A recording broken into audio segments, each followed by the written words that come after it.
I am recording this, so if you sat with someone you shouldn't do.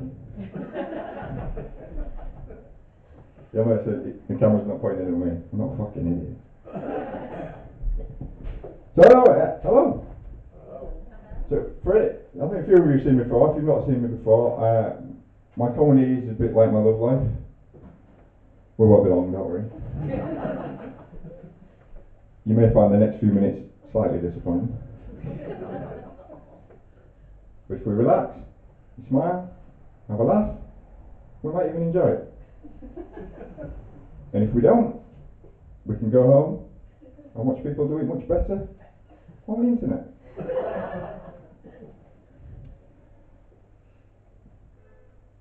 There was a comedian on a couple of weeks ago called Eddie French, and he mentioned a thing about he really dislikes comedians who mention they've done other gigs, like showing off, I get booked to other gigs. I'm exactly the same.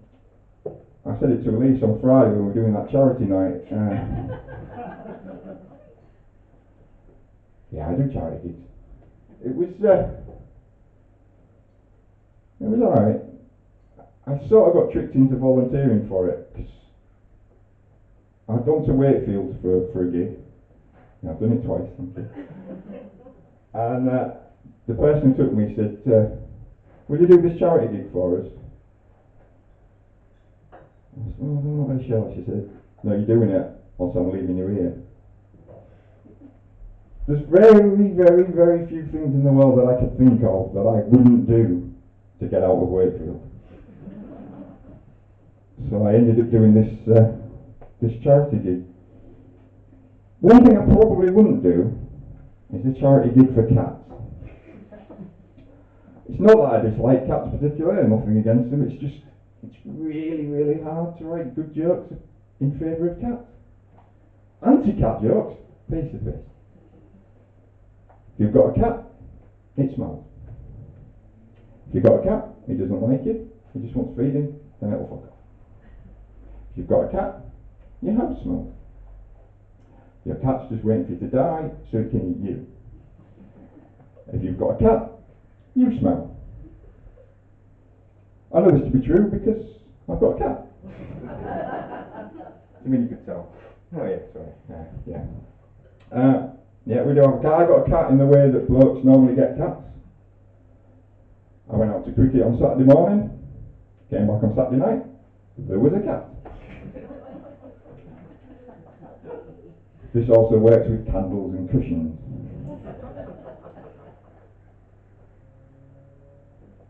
We call our cat Aussie. Some people think it's called Aussie after Ozzy Osbourne. It's not. He's not brought back a headless bat yet. When I'm showing off and trying to be posh, like in Beverly and stuff, I tell people it's called Aussie and it's short for Ozymandias. It's probably my Percy Shelley. I know you all know it, obviously. My name is Ozymandias, King of Kings. Look upon my work, ye mighty in despair. One of the three great poems of the English literature, along with Pam Ayres, I Wish I'd Looked After My Teeth, and the all-time classic, My Mate Billy Has a 10-foot Willy. That's the favour if any of you've got kids. Can you ask them if they still sing that song in school? Because I haven't got kids, and I found just asking random kids in the park,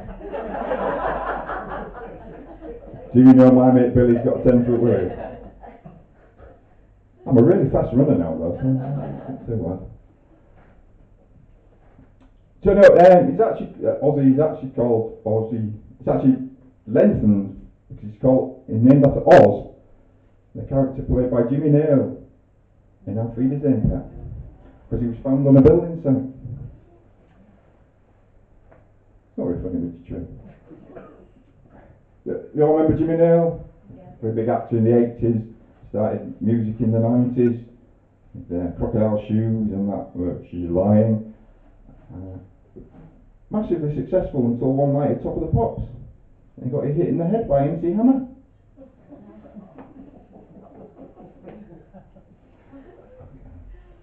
I'll bring some notes next time. Right.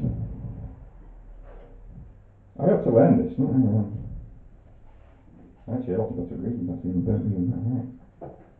Cats, right, we're doing cats.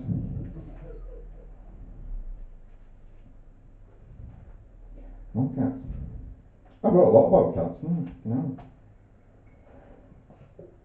Oh, yeah.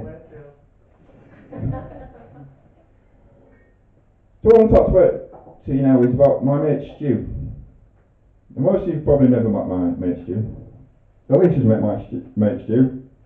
She thinks he's a dickhead. She's only met him a few times over the last year or so. I've known Stu for 35 years. He is a dickhead. And people, they say, oh, my best mate. They go, well, why are you best mates with someone who's a dickhead? Well, you've got to remember, we met when I was 11. And Stu had the two qualities I looked for in a friend when I was 11. Sky TV and a Sega Mega Drive. If a paedophile had pulled up outside our school and said, I've got some sweets, or do you want to see some puppies?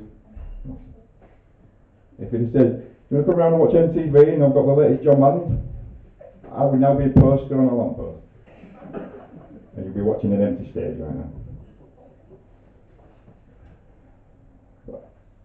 But I've known Stu 35 years, and said, well, okay, that's why you were friends now, but why are you friends with him all this time later? I even run a comedy night with him. Pick him up at 5:30, I take him to the night, he sits in the corner, gets quietly drunk, and I'll take him home at 10:30. Why are you friends with him now? I said, well, there's a very good reason for that. Me and my wife watch a lot of drama programmes. Usually on ITV, usually with Joanna Froggatt or Saran Jones, or if I'm lucky, Keely Hall's in them. And what happens in probably 80-90% of these programmes is the male character, his wife runs off and has an affair with his best friend. I've got a best friend who's a dickhead. On the off chance that she actually would run off with him, there's a 33% chance he wouldn't turn up anyway. There's a 33% chance he'd turn up on the wrong day, and a 33% chance he'd turn up to completely the wrong place. So that leaves a 1% chance. By my reckoning, I just need to know where he is for 5 hours a month, every month, preferably between 5:30 and 10:30 every third Sunday, and I'm quite safe. I ain't that stupid as I look.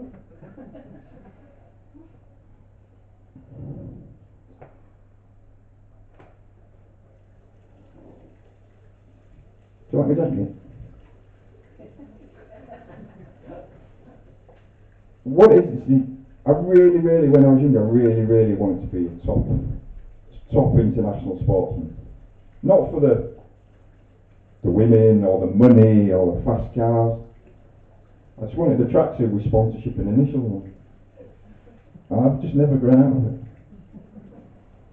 I'm 46 now. I thought my chances of playing for England probably slightly gone.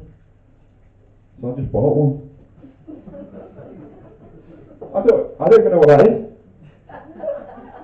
Some German sex dungeon. That's not my initials. Still counts. Right. Moving on.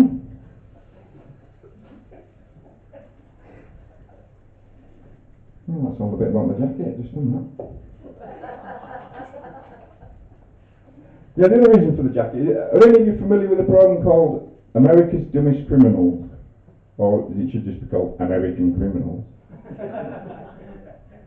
Every single episode, there'd be some bloke, and it was always a bloke, going into a bank with a gun, and he'd have his work shirt on with his name badge on.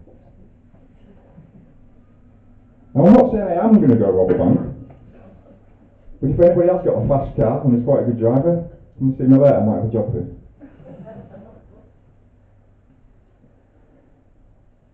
So let's talk about this place then, House of Bevs. I think we all agree, smashing venue. I think we should all take a minute to recognise phenomenal name for a drinking establishment in Beverley. Now, well, I did have the next line in this is, I can't quite work out which one of them two is the brains of the operation. But as one of them thinks IKEA is in Switzerland. I thought you said Sweden. It's fine. Yeah, it's that tricky Bridlington accent, isn't it?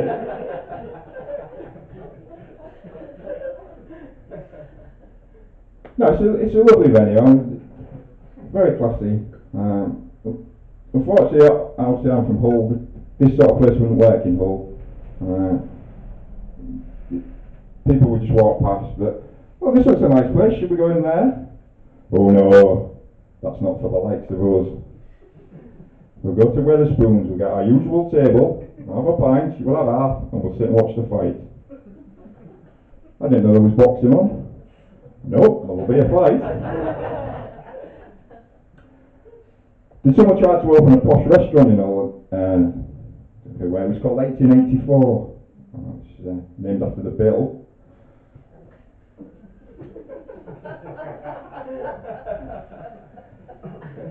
That didn't last either, unfortunately. It's now turned into one of them South American things where you get a big load of meat and a skewer and stuff. I don't fancy going because my wife went for a Brazilian once and just complained about it for months.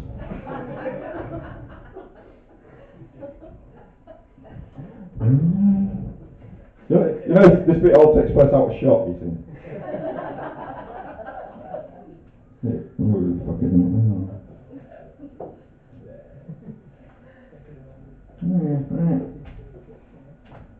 I'm going to try this bit. This is new bit. Well, this is all new bit, but I'll try this bit, right? So, decided I'm going to be stopping doing stand-up comedy. Not because I've been cancelled. I haven't had a controversial opinion since 1984, when I said Ray Clements was better than Pete Shilton. We'd have won 86 on Italian night with Clements and Don. No, what it's that I've got my own game show coming on Channel 5. It's called Estate Agent or Folk Group. Sounds good, doesn't it? What it is, basically, you get some contestants on, bit thick, and then you give them a list of names and they have to decide, is that a firm of estate agents, or is that a folk group? So I'll give you an example.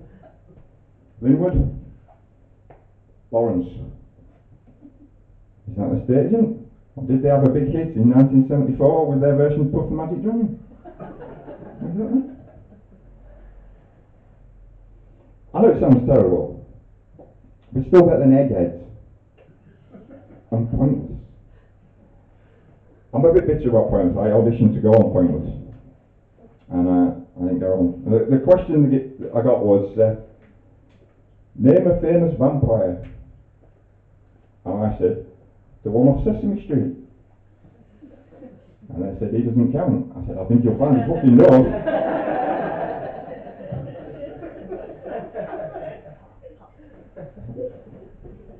So I'm banned from BBC television, anyway.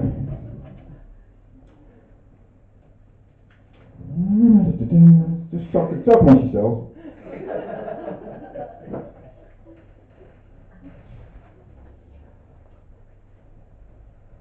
The thing with doing comedy is that I've been doing it for a couple of years, sort of established what sort of comedian I wanted to be. When I started, I was doing a lot of quick gags and one-liners and that sort of thing, so things like,